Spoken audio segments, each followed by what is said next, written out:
प्यारे बच्चों नमस्कार। मैं हूं रोशन और आप देख रहे हैं TMR संस्कृति विद्यापीठ।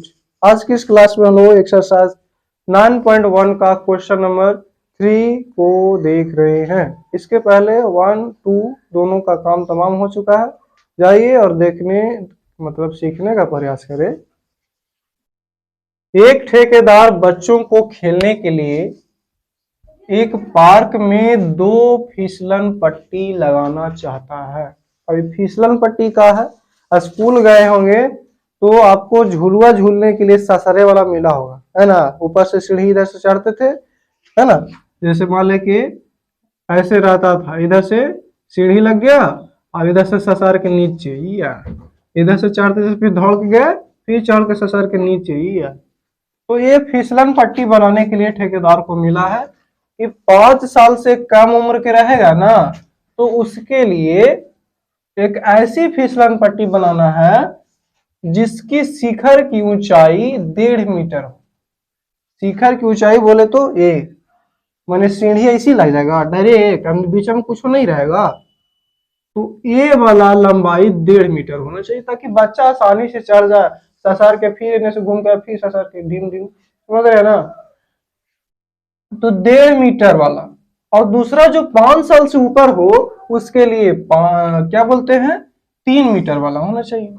अब छोटा बच्चा के लिए छोटा रहेगा, बड़ा बच्चा के लिए बड़ा रहेगा। दोनों ससर ससर के खूब मजा आएगा, है ना जी। जो 1.5 मीटर वाला है उसके लिए 30 डिग्री का कोण बनेगा। झुकाव जो होना चाहिए इसका, जो ससरे वाला जिसे फिसलन पट्टी बोल रहे हैं हम लोग, उस फिसलन पट्टी और जो धरती है उसके बीच की जो कोण बनेगा बोले तो क्या झुकाव, वो 30 डिग्री होनी चाहिए।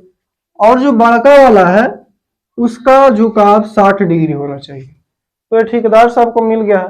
तो बोला जा रहा है कि बताइए कि फिसलन पट्टी की लंबाई क्या होगा, मैंने कितना ससार के नीचे तक जाएगा। हाँ मन लग रहा है कैसे करेगा, तो जब लंबा रहेगा या फिर जो भी रहेगा इसके अकॉर्डिंग देखा जाएगा। तो 5 वर्ष से कम उम्र के बच्चों के लिए ये हमने ये फिगर तैयार किया है कि 1.5 मीटर का उसका शिखर का जो मतलब क्या बोलते हैं जिस पर खड़ा रहेगा सीढ़ी, है ना, उस सीढ़ी की बीच में जो जैसे स्टेक बोलता है ना, ऐसे खड़ा कर दिए। ये जो देख रहे वाला हिस्सा उसके लिए ये हिस्सा हो गया। इसकी लंबाई 1.5 मीटर है और कोण कितना 30 डिग्री है। हमको निकालना क्या है फिसलन पट्टी। फिसलन पट्टी क्या होगा, जो ससरेंगे ढलाव वाला। तो इसका चाहिए और ये चाहिए तो दिया हुआ है। तो अगर हम त्रिभुज में चले तो एक किसका प्रयोग हो रहा है, साइन थीटा का प्रयोग हो रहा है, लंब और कर्ण। तो लंब और कर्ण में संबंध हमेशा साइन थीटा में आएगा। तो वही लिया कि समकोण त्रिभुज एबीसी में कोण बी है जो 90 डिग्री एंड सी है जो 30 डिग्री है। अब तो फिसलन पट्टी की लंबाई को मानना ही पड़ेगा कि कौन है। ऐसी जीरो में रखा देंगे उठा के मुंह उठा के चल देंगे तो फिसलन पट्टी है रे, तो कहेगा नहीं हम नहीं है।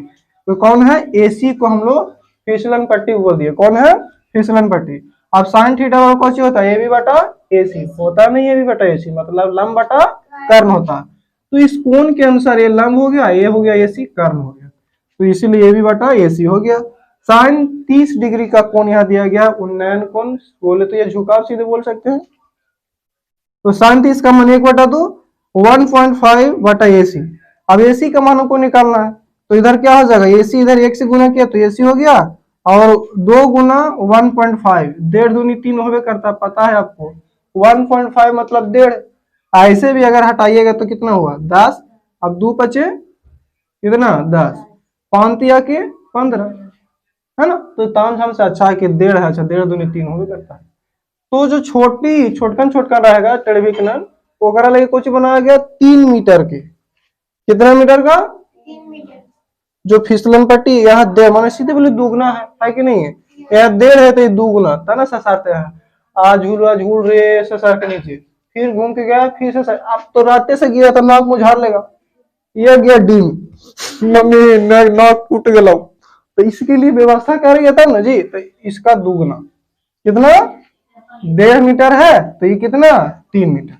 अब चलते हैं बड़का बाबू से मिलते हैं, वो खानियों के झूले का मान है। अब छोटका पर जाएगा तो ही होगा, चाहे बता ना क्या टूट के बराबर हो जाएगा।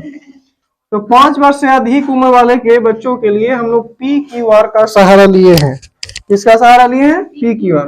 PQR एक त्रिभुज है जिसमें उसी प्रकार पी आर है जो सासरे वाला है, मैंने बोले तो फिसलन पट्टी है, और ये उसकी खड़ा करने के लिए है ना पी क्यू दिया गया लंब।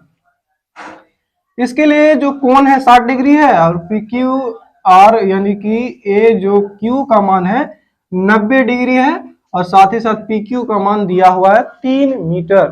ठीक है, तो फिसलन पट्टी की लंबाई को हमने माना, अरे यहाँ पी क्यू मान के बैठे हुए हैं, नहीं बाबू साहब, यहाँ पी आर होगा। कौन होगा? P R. ये ना फिसलन पट्टी है, तो इसकी लंबाई निकालने के लिए हमको फिर से वही कर्ण है और लंब है, तो सीधा जहां समझ में कर्ण बटा लंब या लंब बटा कर्ण, साइन या कोसेक होगा। जय श्री राम। तो कौन होगा? पी आर इधर पी क्यू है, तो हमेशा लंब बटा कर्ण का मान या तो कौशिक में ले सकते हैं, लंब बटा कर्ण लेना है तो साइन रहेगा, अगर कर्ण बटा लंब लेना है तो कौशिक लेना, दोनों में से कोई लीजिए, जय श्री राम कर देगा।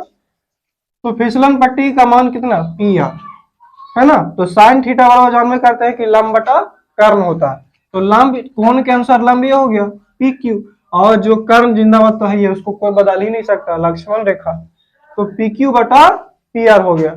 अब पी क्यू का मान 3 मीटर दे ले है बाबू साहब, कितना? 3 मीटर। अब देखो है कोण का मान 60 डिग्री, साइन 60 का मान √3 बटा 2 होता है, और इधर 3 बटा पी आर। अब इसको देखो, ये इधर गुना होगा तो √3 पी आर, और 2 गुना √3, 2 गुना 3 तो 2 गुना 3, द्वितीय 6 भी कर सकते हैं, पर देखिए आगे काहे किए हैं, समस्या आपको नजर आएगा थोड़ा देर में, कोई दिक्कत ना है, अगर 6 भी कर देंगे वो भी बताते हैं, टेंशन नहीं लेने का। तो 2 गुना 3 कर दिए, हमको पी आर का मान चाहिए, तो √3 कहेंगे जो नीचे, अब तोर बारी खत्म, दोस्ती दोस्ती है भाई, नीचे से सर के चल गया ना। ठीक है, जो दोस्तों सब चढ़े जाता है, चढ़ के कहता जल्दी चले तो ढकेल दो, तो यूं कहा ढकेल दो नीचे जो जल्दी से, तो ससार के बेचारा आ गया फिसल के नीचे, √3 नीचे आ गया। अब √3 गुने √3 3 होता है, इसीलिए 3 से किसको काट दिए? √3 को। कोई दिक्कत? अब √3 गुने √3 3, 2 √3 आंसर हो गया, कोई दिक्कत है? अब बोल रहे थे कि 6 बटा अगर √3 रहे तो कोई बात नहीं, तो इसके लिए हमको परमेयकरण करना पड़ेगा, √3 बटा कितना? √3। अब देखिए 6 √3 हो जाता है वाला ऊपर गुना, आई √3 गुने √3 करते तो 3 होता कि नहीं होता? द्वितीय के 6, तो फिर से वही आता है। तो इसे बेटा कि हम ना काटे, लड़ाई झगड़ा ना करे, ऐसा मिलके झूला झूल दे, तो गोड़ा टूट जो तू, फिर मैया बाबू से लड़ाई हो तो, समझ में आ रहा? तो उसी प्रकार बेचारा सुधरल था, चुपचाप छोड़ दिया, फिर आगे जाकर डिमडिमा दिया, चल उतार लेने, चल झूल झूल के घर चल। तो √3 गुने √3 करे तो 3 हो गया, कट गया 3, √3 मतलब 2 √3। तो बड़कन बाबू के लिए 2 √3 मीटर वाला, और छोटकन बाबू के लिए 3 मीटर की। क्या बात है आपको? सीधा सी बात है, क्योंकि अलग अलग बनाने के लिए बोल रहा है कि वो के मीटर वाला है, तो 5 वर्ष से कम उम्र वाला, एक है 5 वर्ष से ज्यादा उम्र वाला। तो उन लोगों के लिए जब 2 चीज बोल रहा था, 2 कोण हमको बनाना ही पड़ेगा, 2 त्रिभुज बनाना ही पड़ेगा, जैसे जैसे बोल रहा है दोनों त्रिभुज में चल दिए, काम खत्म हुआ। तो केवल सोचने का फर्क है। अनुप्रयोग त्रिकोणमिति का यही कहता है कि आपको थोड़ी सी दिमाग लगाने की जरूरत पड़ेगी, फिर उसके बाद त्रिभुज जब जैसे ही बन जाएगा तो उसमें क्या क्या खोज रहा है, लंब कर्ण या लंब आधार जो भी पूछ रहा है, तो उसके अनुसार हम लोग 8.1 में पढ़े थे कि किसके साथ क्या संबंध है। अगर लंब बटा कर्ण है तो साइन थीटा, उसी प्रकार आधार बटा कर्ण है तो कॉस थीटा, लंब बटा आधार है तो tan थीटा, लंब बटा आधार है तो क्या? tan थीटा, उसका उल्टा कर देंगे सबका, यानी कॉट हो जाएगा। अगर आधार बटा कर्ण है तो क्या? cos थीटा, उसका उल्टा करेंगे तो कर्ण बटा आधार, और कर्ण बटा आधार के तो क्या हो गया? sec theta. तो इन सभी चीजों का प्रयोग होगा, फिर कोण के अकॉर्डिंग उनका मान रखिए, यानी 8.1 का इस्तेमाल, फिर 8.2 का इस्तेमाल, फिर गुना भागा, जो कि आपको बेसिक चीजें हैं वो आनी चाहिए। आशा है कि आपको समझ में आ गया होगा। अगर अच्छा लगे, समझ में आए, तो दोस्तों के साथ शेयर और सब्सक्राइब करना ना भूलें। मिलेंगे इसी तरह के नए क्वेश्चन के साथ जो आपको कुछ ना कुछ सिखाता हूँ। जय हिंद, जय भारत।